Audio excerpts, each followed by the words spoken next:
2012, the Organization of Economic Cooperation and Development conducted an education assessment over 64 countries worldwide. PISA, the Program for International Student Assessment, conducted the examination that consisted of a reading, a science, and a math portion. 510,000 students were selected globally. They're all 15 years of age. 6,000 of them were from the United States. Based on the results of the test, it showed that the U.S. ranked 29th in math, 23rd in science, and 20th in reading, which, as you can tell, it's pretty low. If you look a little closer, more critically at those results, it shows that only 9% of those that were of the United States students that were tested actually scored high enough to be considered mathematically proficient. That's compared to the global average of 13%, and then also a high of 55%, which was achieved by China. Science literacy proficiency was a little higher. It was a little lower at 7%. It was closer to the average, which was 8%, and the high was still China, which was 27%. Now, reading literacy was actually on par with the rest of the world. We're at 8%, but still China pulled ahead at the highest with 25%. Now, this data was taken in 2012, but it's actually lower than data was taken in 2009, which is extremely alarming and should be, considered a wake-up call. So, good morning, my fellow students. My name is Johnathan Monteiro. I'm an undergraduate student here at Arizona State University. I'll be graduating in May with my Bachelor's of Science in Kinesiology. I've done thorough research on education, and I pay close attention to the rankings the U.S. holds in regards to the rest of the world. I'm speaking to you today to reveal some of the problems facing the United States in terms of education in relation to the rest of the world. I'm here to propose by proposition of policy that the United States education system do a better job of educating its students. Following this speech, I'm confident that you will agree with me, and your eyes will be open to the unfortunate truth that the United States is losing its supremacy in its educational progress, and some changes need to be implemented. This speech will look to review some of the the problems of education. It will study some of the causes of the decline in educational quality and performance, and it will also look to demonstrate or look into some of the solutions to these problems. Now, the major issue concerning the current education system is that it is ineffective in achieving its main goal, which is educating the youth. Now, literacy levels worldwide are quite low, but they're obviously a problem here in the United States as well. According to the 2009 National Assessment of Educational Progress, a literacy reading test revealed that more than 67% of fourth graders were below proficient or did not read at grade level. Now, this is kind of consistent through middle school and high school as well. Only 32% of middle schoolers and 38% of 12th graders were actually reading at grade level. Science and math were not too good as well. 32% of all students were proficient in mathematics, and 33% were proficient in science, which is unsatisfactorily low. With science, math, and reading proficiency levels being embarrassingly low, it's kind of important that we look at some of the root causes of these problems. Now, one of the main causes would be funding.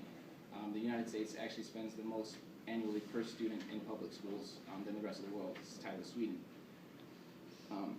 The United States Census Bureau estimates that the United States spends annually $11,000 per student, which, like I said, was the highest in the world. Now, although this does rank the highest, it is just 37th in terms of percentage of the gross domestic product. This means that although we have the available resources and the funding, we are grossly underachieving in actually setting aside the funding, and it's actually evident in our global rankings.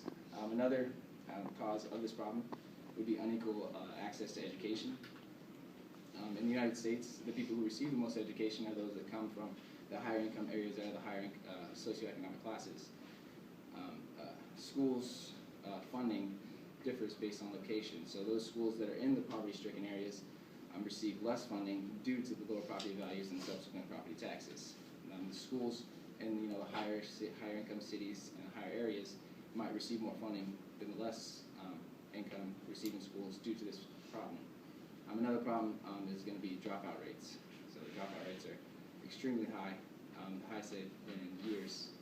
The minorities and low-income areas are especially affected. Native Americans, Hispanics, and also African Americans populations are affected the most, and their populations experience nearly double the rates that both white and also Asian Americans. Now that we've studied some of the causes of these problems, it's it's important that we look at some of the solutions. So one of my solutions would be to provide the lower income areas with more funding. So these lower income areas, instead of linking funding and property taxes, which seems completely archaic to me, instead we should base funding off performance. Those that actually score the lowest should receive the most funding, because those are the ones that obviously need the more attention and they need more access to these resources. And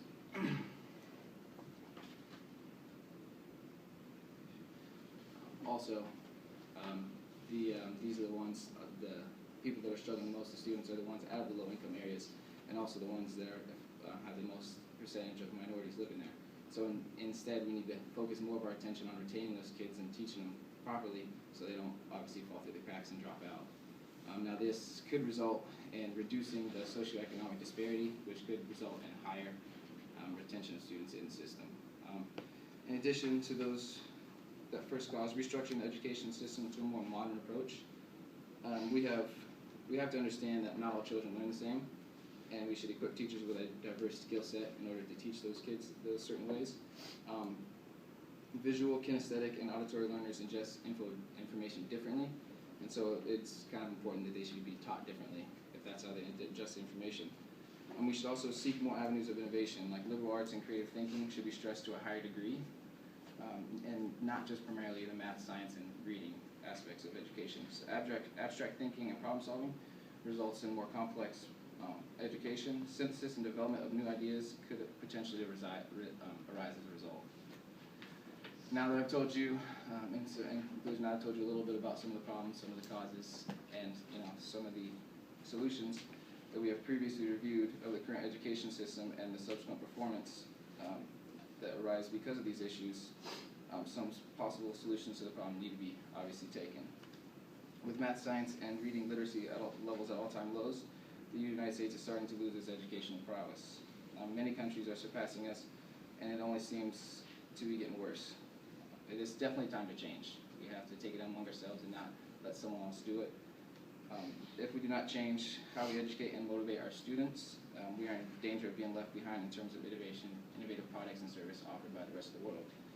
Therefore, I stress to all of you the importance of education. And now that you all have the knowledge of the way the current education trends are going, I want to leave you with a few wise words spoken by Nelson Mandela. And he said, "Education is imperative. Education is the most powerful weapon which you can use to change the world."